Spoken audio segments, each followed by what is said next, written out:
certain parts of the eastern part of Arabia, that the shoreline, as an opportune area for operations because they have so many Shiites there.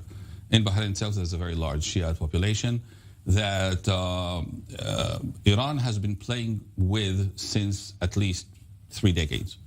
And I don't know if people remember, but even in the early 2000s, there were major riots inside the Manama around the issue, these tensions that the Iranian intelligence managed to create between certain disenfranchised poor communities within the Shiite population versus the government. So this is not something new. Iran has been playing within the Bahraini backyard for decades now. So this is all in the same context. It also sheds a different light on the decision by Bahrain to come closer to Israel and openly have relations, diplomatic relations. Right, and security cooperation. Well, security cooperation existed even before. Right, but now under the table. Yeah, but not like other countries. So Bahrain is as small as it is in terms of size. Its location is very important tactically and operationally, and it takes 1 second looking at the map and you realize why. Bahrain, Qatar, UAE, they're right there. Let's not forget that Iran operates in those waters all the time. It operates within these kingdoms all the time.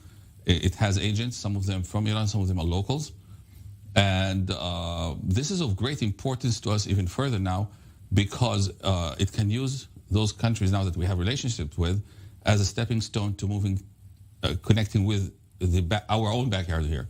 So if you understand that background, and then what we've seen now with this new terror plot is nothing but one point in a very long line of such incidents. Many of them we were not paying attention to in the past because we did not have such a close such a relationship with Bahrain, but it always existed. Right, but maybe an intensification now that Iran sees Bahrain as an out ally of Israel. Even beyond that, we're now at a time of grand posturing by everybody. Right. Well, stay with us, Fadi, because we're going to stick with Bahrain a little longer.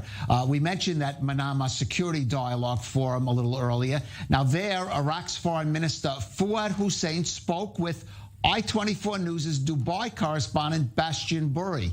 Well, that interview didn't sit well with everybody back home. Iraq's former defense minister, Najjar Hassan Ali al-Shamari, said that in any interview with an Israeli TV station was, quote, an insult to the Iraqi people, and called on the government to respond decisively to that mistake.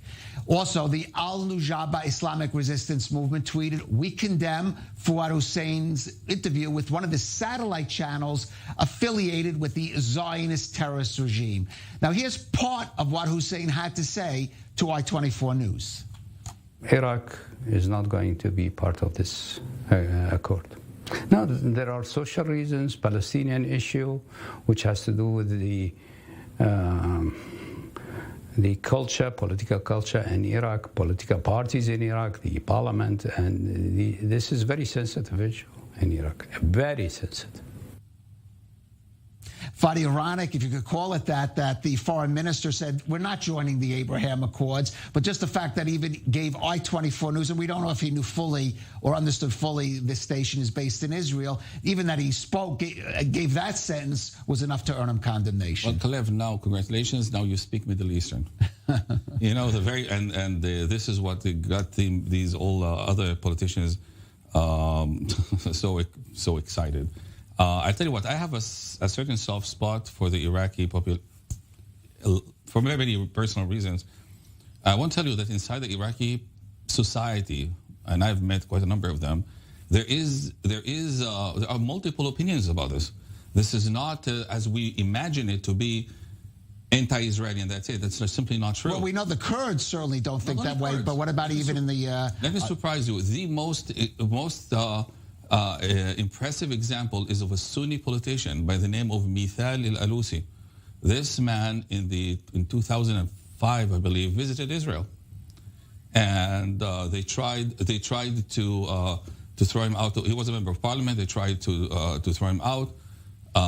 They even killed 2 of his sons in his own car. Wow. I mean, they ambushed him and killed 2 of his children, Jamal and Ayman. And while he was mourning, he came out in the front of his house, stood in front of the camera and said, "I'm going back to Israel," which he did. Wow. And I had the one of the most distinct honors of my life to meet him both here in Herzliya in the ICT, where one of our conferences of ICT, the Institute for Counterterrorism in the Reichman University, and the other one I met him in an Israeli-Libyan conference in Greece. And I had the honor to sit with him for hours. He's an amazing man. And what's interesting is that he went to Iraqi judiciary to appeal the fact that the other politicians tried to outcast him, and the judiciary in Iraq absolved him.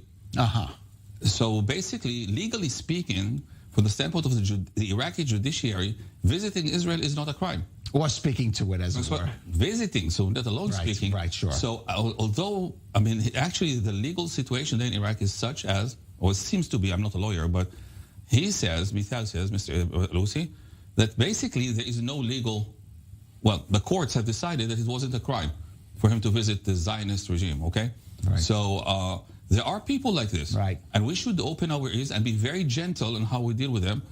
But they exist, and that's a good sign. Right, a sign of the changing and what we like to call it, I-294's new Middle East. Yeah. And in fact, Fadi Essmaeel, thank you for joining us today.